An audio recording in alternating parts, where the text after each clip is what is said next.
Taste the Daily. Kanyakumari மாவட்டம் நாகர்கோவில் மாவட்ட ஆட்சியர் அலுவலகம் பின்புறம் உள்ள வாட்டர் டேங்க் சாலையின் நடுவில் திடீரென பள்ளம் ஏற்பட்டதால் வாகன ஓட்டிகள் அச்சமடைந்துள்ளனர். 6 அடி ஆழத்தில் உள்ள பள்ளத்தில் யாரும் விழுந்து விடாமல் இருக்க பிளாஸ்டிக் ட்ரம் மேலே மரக்கிளைகள் கற்கள் வைக்கப்பட்டுள்ளது.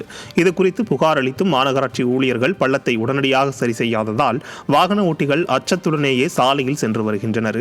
நிர்வாக திறனற்ற ஸ்டாலின் ஆட்சியில் தரமான சாலைகள் போடப்படுவதில்லை என பொதுமக்கள் குற்றம் சாட்டியுள்ளனர்.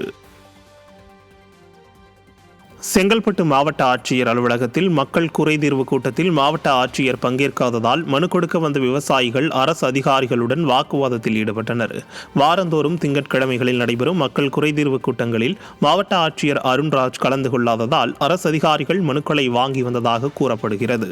இந்த நிலையில் நெல் கொள்முதல் நிலையங்களில் கொள்முதல் செய்யப்பட்ட நெல்லுக்கு இதுவரை பணம் வழங்கப்படாதது குறித்து மனு கொடுக்க வந்த விவசாயிகள் மாவட்ட ஆட்சியர் இல்லாததை கண்டு அதிகாரிகளுடன் வாக்குவாதத்தில் ஈடுபட்டனர். மேலும் மாவட்ட ஆட்சியர் வந்தால்தான் மனு கொடுப்போம் என விவசாயிகள் திட்டவட்டமாக தெரிவித்தனர்.